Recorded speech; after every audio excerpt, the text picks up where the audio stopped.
गुलाम वंश की इस अगली कड़ी में इल्तुतमिश के बारे में पढ़ा जाएगा। इसका शासनकाल जो है, शासनकाल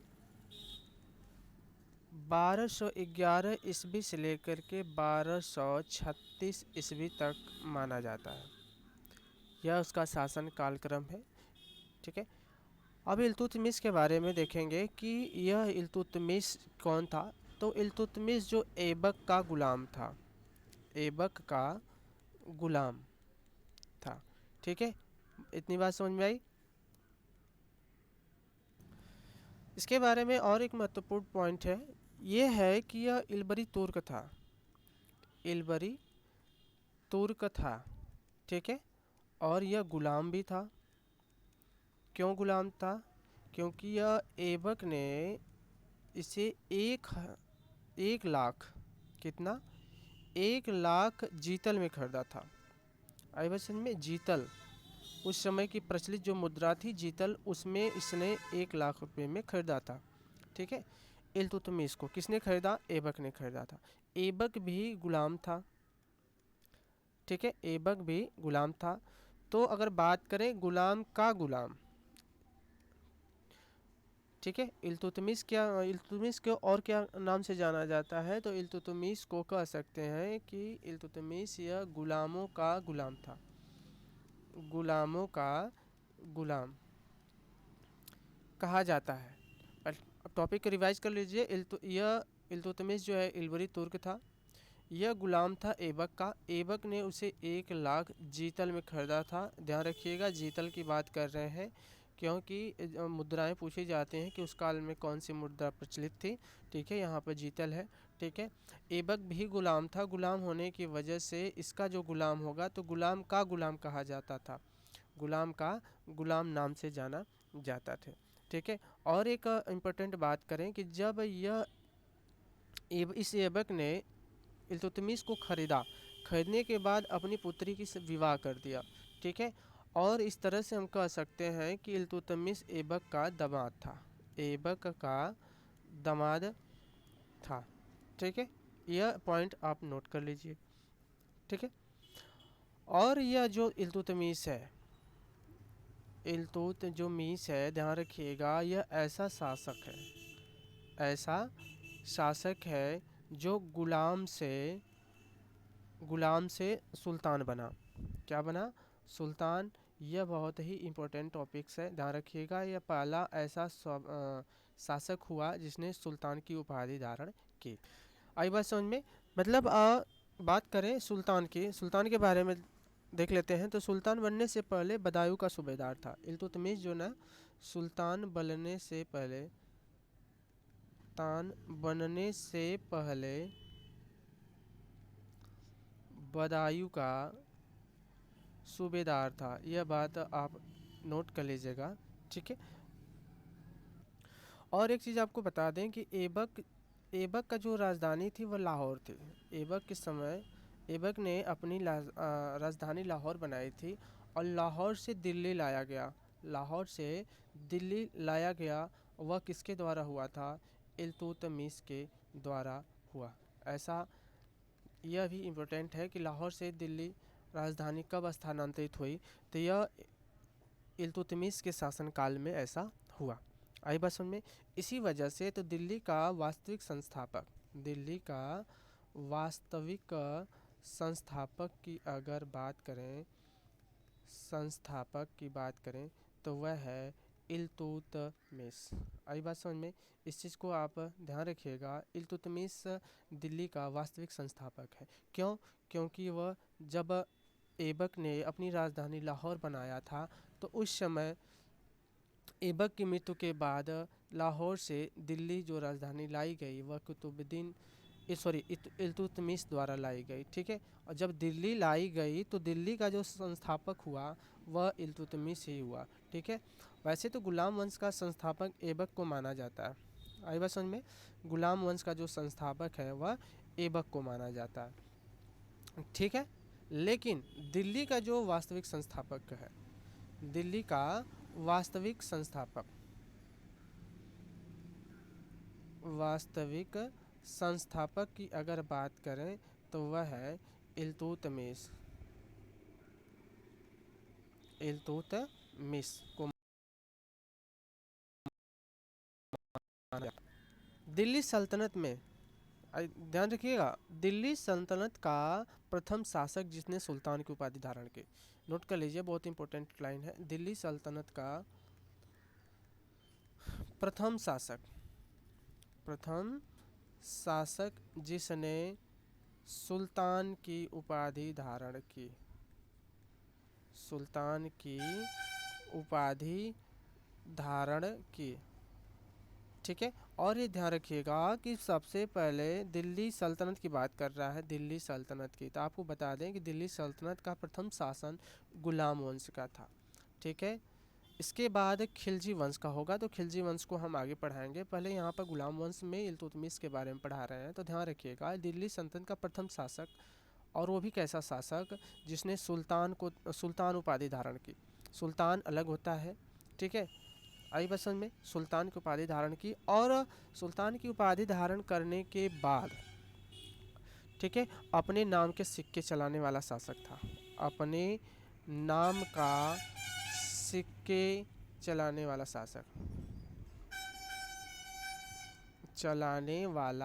शासक माना जाता है, ठीक है।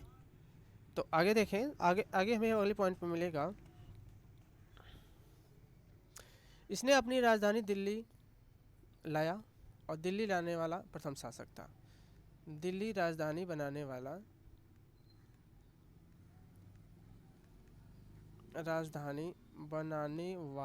प्रथम शासक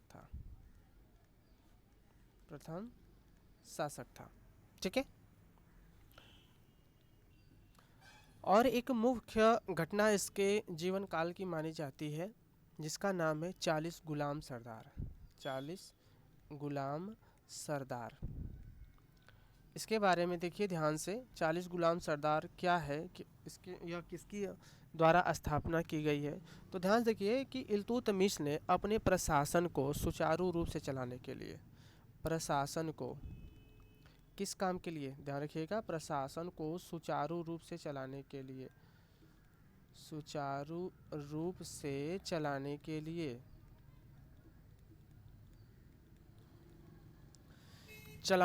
40 लोगों का, 40 लोग मतलब 40 गुलाम, 40 गुलाम लोगों का एक दल बनाया, ठीक।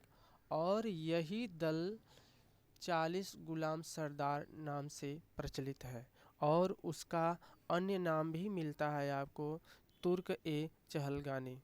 क्या नाम मिलता है? तुर्क नहीं, तुर्कान ए चहलगानी। अन्य नाम और भी मिलता है, जिसका नाम है गुलाम चालीसा। गुलाम चालीसा, चालीसा मतलब 40 गुलामों का सरदार, और चालीसा दल भी कहा जाता है, चालीसा दल के नाम से भी जाना जाता है, ठीक है।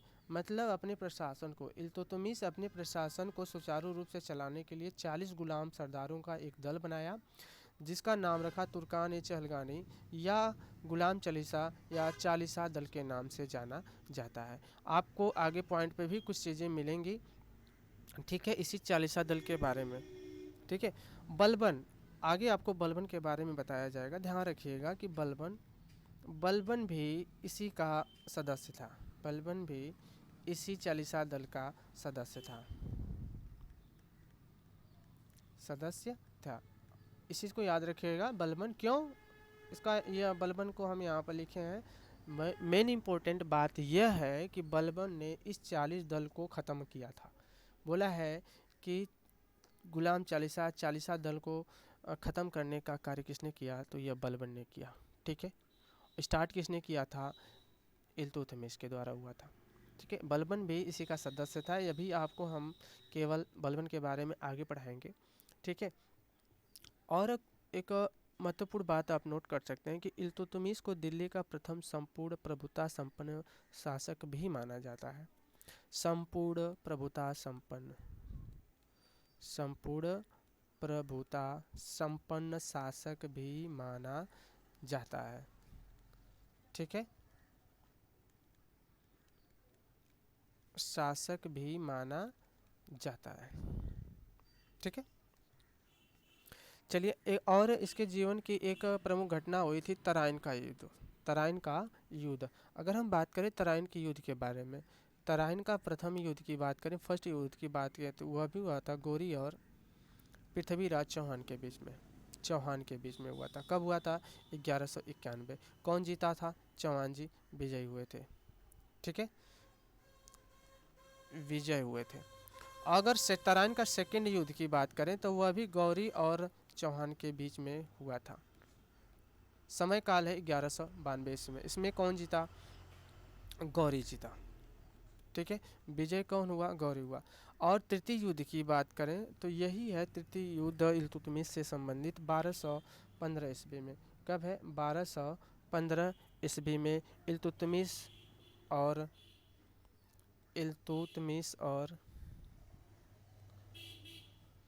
यालदौज के बीच में हुआ था। किसके बीच में हुआ था? इल्तुतमिश और यालदौज के बीच में हुआ था। अल्दौज कौन था? अल्दौज गजनी का सूबेदार हुआ करता था। गजनी का सूबेदार था। ठीक है, और यह सूबेदार जो अल्दौज था, इसके बीच और इल्तुतमिश के बीच 1215 ईस्वी में तराइन का तृतीय युद्ध हुआ था। द्वितीय युद्ध हुआ था 1192। प्रथम युद्ध हुआ था 1191। दोनों में गौरी और चौहान, पहले वाले में विजयी हुए थे चौहान जी, और 92 वाले में जो विजयी हुए थे गौरी हुआ था। इसे विजयी होने के बाद गौरी ने जो पृथ्वीराज चौहान को उनकी आंख में छड़ घुसा करके अंधा कर दिया। और यह ऐसे वीर महान योद्धा थे जिन्होंने शब्दभेदी बाण चला करके गौरी को मार दिया। ठीक है, और इम्पोर्टेंट बात देखें, यहाँ से ध्यान दीजिएगा कि इल्तुतमिश ने एकता प्रणाली चलाई। कौन सी प्रणाली? एकता प्रणाली। एकता प्रणाली चलाई। बहुत बार एग्जाम में पूछा गया है कि एकता प्रणाली किसके द्वारा चलाई गई थी। यह एकता प्रणाली क्या था? वेतन के बदले जमीन को देना। वेतन के बदले जमीन देना या जमीन का टुकड़ा देना। आई बात समझ में? जमीन का टुकड़ा देना, यह एकता प्रणाली कहलाती थी, या जिसे लेने वाले को इक्तादार कहा जाता था। लेने वाला अधिकारी जो होता था वह इक्तेदार कहलाता था। ठीक है, जो जमीन का टुकड़ा दिया जाता था उस घटना को एकता कहते थे। क्या कहते थे? एकता कहा जाता था। ठीक है, मतलब एकता प्रणाली यही होती थी। और इसको प्रारंभ करने का जो श्रेय है वह जाता है इल्तुतमिश के साथ। ठीक है, और अब बात करें कि प्रथम शासक जिसने शुद्ध अरबी सिक्के चलाए। ध्यान रखिएगा, यह भी इम्पोर्टेंट है। प्रथम जहाँ आ जाता है तो उसको ध्यान देने वाली बातें आ जाती हैं कि आप कितना ध्यान दे रहे हैं इस पॉइंट पर। प्रथम शासक जिसने शुद्ध अरबी सिक्के चलाए। प्रथम शासक जिसने शुद्ध अरबी सिक्के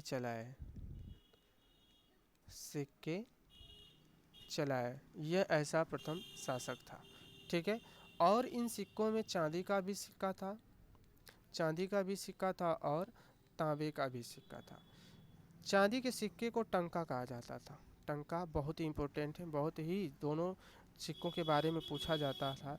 और तांबे के सिक्के को जीतल कहा जाता था। जीतल कहा जाता था। ध्यान रखिएगा, यह जो इल्तुतमिश ने ऐबक ने इल्तुतमिश को 1,00,000 जीतल में खरीदा था। जीतल, ध्यान रखिएगा, यहीं से इस चीज़ को ध्यान रखिएगा।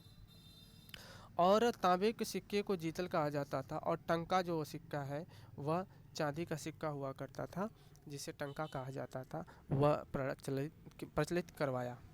ठीक है, और ऐसा करने वाला यह प्रथम शासक माना जाता है। ठीक है, अब हम चलते हैं निर्माण कार्य के बारे में। इल्तुतमिश द्वारा किए गए निर्माण कार्य। कौन सा कार्य? निर्माण कार्य के बारे में देखेंगे।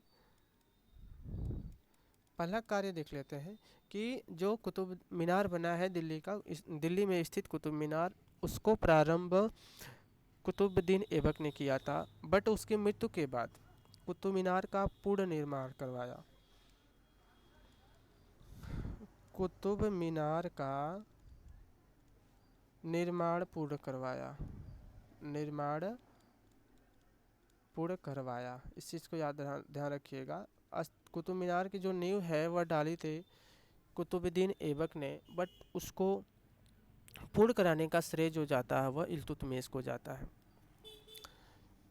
यह जो चीज़ है ना काफ़ी इम्पोर्टेंट मानी जाएगी। यह जो निर्माण कार्य है, यहाँ से आपको बहुत ही क्वेश्चन ऐसे मिलेंगे जो एग्जाम में पूछे गए हैं। सुल्तानगढ़ी का मकबरा, ध्यान रखिएगा, सुल्तानगढ़ी का मकबरा। यह मकबरा इल्तुतमिश के पुत्र की है, ठीक है, अपने पुत्र की याद में बनवाया था, अपने पुत्र की याद में इस मकबरे को बनवाया गया था, ठीक है। तुर्क द्वारा निर्मित भारत में प्रथम मकबरा है। यह जो सुल्तानगढ़ी का मकबरा है ना, इसके बारे में इम्पोर्टेंट टॉपिक है कि यह तुर्कों द्वारा बनाई गई प्रथम मकबरा है, बनाई गई प्रथम मकबरा, ठीक है। यह ऐसा मकबरा है, ध्यान रखिएगा। जहाँ हमने बताया था कि जहाँ प्रथम की बात आ जाती है वो चीज़ ज़्यादा इम्पोर्टेंट हो जाती है सिवाय अदर चीज़ों से, ठीक है। तो यह प्रथम मकबरा बनाया माना जाता है सुल्तानगढ़ी का मकबरा, जिसे इल्तुतमिश ने बनवाया था। कुतुब मीनार का जो निर्माण पूर्ण करवाया था वो भी इल्तुतमिश के ही द्वारा करवाया गया था, ठीक है। आगे चलते हैं तो हमें मिलता है इल्तुतमिश की मृत्यु की बात, ठीक है। इल्तुतमिश की जो मृत्यु है बामियान अभियान पर जाते समय हुई थी। कहाँ पर जाते समय हुई थी? बामियान अभियान। और कब हुई थी वह? 29 अप्रैल 1236 ईस्वी में इल्तुतमिश की मृत्यु हो गई थी, ठीक है। मृत्यु हो गई किसकी? इल्तुतमिश की 29 अप्रैल 1236 ईस्वी में। और इल्तुतमिश की मकबरा, इल्तुतमिश का मकबरा के बारे में देखें, मकबरा, ठीक है। तो यह स्क्रेच शैली में है। किस शैली में बनाया गया है? स्क्रेच शैली में बनाया गया है, ठीक है। स्क्रेच शैली का मतलब होता है इंडियन प्लस ईरानी शैली, इंडियन प्लस ईरानी शैली, जिसे इंडो ईरानी के नाम से भी जाना जाता है, ठीक है। और यह ऐसा प्रथम मकबरा है जो छत विहीन है। इम्पोर्टेंट यही है आपका कि छत विहीन मकबरा, छत विहीन मकबरा माना जाता है इल्तुतमिश का मकबरा, ठीक है। ये बात हो गई आपकी इल्तुतमिश के बारे में। इनकी एक पुत्री हुआ करती थी जिनका नाम है रजिया सुल्तान, ठीक है। रजिया सुल्तान इनकी एक पुत्री थी, नाम था उसका रजिया सुल्तान। सुल्तान तो पुरुष के लिए लगता है, तो यहाँ पर यह स्त्री थी तो उनके लिए सुल्ताना का करेंगे, सुल्ताना, ठीक है। रजिया सुल्ताना, ठीक है। यह इल्तुतमिश की पुत्री थी, इल्तुतमिश की पुत्री थी, ठीक है, जिसने इल्तुतमिश ने उत्तराधिकारी घोषित किया था। इंपॉर्टेंट यह है कि इल्तुतमिश ने खुद उत्तराधिकारी बनाया था। क्या बनाया था? उत्तराधिकारी बनाया था। लेकिन जब इल्तुतमिश की मृत्यु के बाद रजिया सुल्तान ने उत्तराधिकारी का पद संभाला, तो उसके जस्ट बाद वहाँ के अमीर तुर्कों ने इल्तुतमिश के पुत्र रुकनुद्दीन को शासक बना दिया। उसको यह नहीं भाया, उन लोगों को यह नहीं भाया कि यह एक महिला शासक है। क्या है? महिला शासक है, जो हमारे प्रथा के अनुसार उचित नहीं है। तो अमीर तुर्कों ने क्या किया कि इल्तुतमिश का जो एक पुत्र था, उस पुत्र का नाम ध्यान रखिएगा, यह रजिया सुल्ताना इल्तुतमिश की पुत्री है, और यह जो पुत्र है उसका नाम है रुकनुद्दीन। रुकनुद्दीन इसका पुत्र है, इसको सुल्तान बना दिया गया। क्या बना दिया गया? सुल्तान बना दिया गया। किसके द्वारा बनाया गया? अमीर तुर्कों के द्वारा बना दिया गया, जो रजिया सुल्तान की सोच से अच्छा नहीं था। और यह रुकनुद्दीन ऐसा शासक था जो काफ़ी दिन तक नहीं रुका। ठीक है। और क्या हुआ कि रजिया सुल्तान ने जुम्मा, जिसे शुक्रवार के नाम से जाना जाता है, शुक्रवार के दिन क्या किया, और उसने नमाज के दौरान जनता के सामने ध्यान रखिएगा, प्रत्येक टॉपिक प्रत्येक पॉइंट आपके लिए इम्पोर्टेंट है। जनता के सामने लाल वस्त्र पहनकर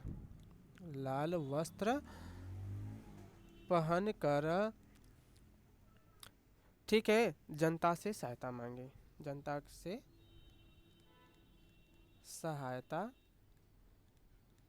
मांगे। तो ध्यान रखिएगा कि जब रुकनुद्दीन को शासक बना दिया गया तो उस दौरान क्या हुआ, रजिया सुल्तान को ये बात अच्छी नहीं लगी। वह क्या किया कि नमाज के दौरान जनता के सामने लाल वस्त्र पहन करके रजिया सुल्तान ने उनसे ये बोला कि मतलब ये जो हो रहा है वह अच्छा नहीं हो रहा है, आपके कहने पर हम सुल्तान के पद को हटा करके वहाँ पर अपना उत्तराधिकारी घोषित कर सकते हैं। तो इस दौरान क्या किया, जनता ने रजिया को सुल्ताना बना दिया।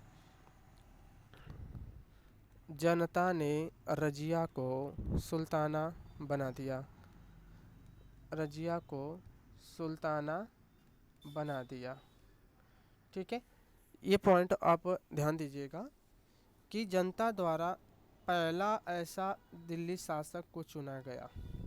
जनता द्वारा पहले ऐसे शासक को चुना गया, या फिर सीधी भाषा में कह सकते हैं कि प्रथम ऐसा अवसर जब दिल्ली की जनता ने स्वयं अपना शासक या राजा चुना। दिल्ली की सल्तनत के समय ऐसा अवसर तब आया जब जनता ने अपने लिए एक अपने द्वारा शासक चुना गया। और कौन चुना गया जनता द्वारा, तो वह है रजिया सुल्तान। आई बात समझ में।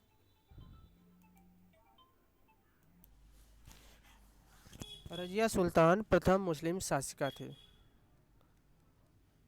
रजिया सुल्ताना कह सकते हैं, सुल्ताना प्रथम मुस्लिम सुल्ताना थे। ठीक है, ध्यान रखिएगा, प्रथम मुस्लिम सुल्ताना जो महिला थे, प्रथम महिला मुस्लिम सुल्ताना, इस चीज़ को याद रखिएगा कि महिला। ठीक है, ध्यान रखिएगा। आगे बात करते हैं, रजिया ने शादी विवाह, अपना जो शादी है, भटिंडा का एक गवर्नर था, भटिंडा का गवर्नर जिसका नाम है अल्तुनिया,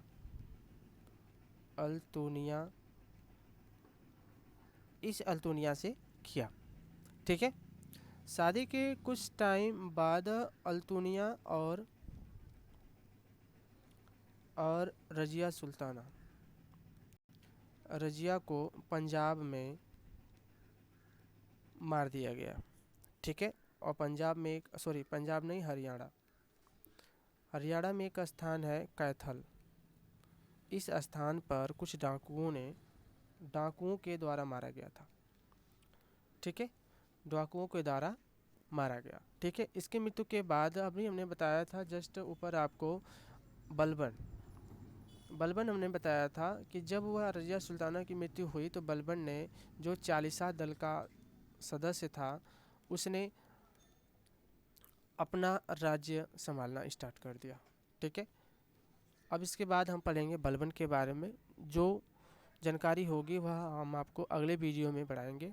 ठीक है, हमारे द्वारा आपको इतनी सारी इम्पोर्टेंट जानकारी दी गई है। चैनल को हमारे लाइक करिए और सब्सक्राइब भी।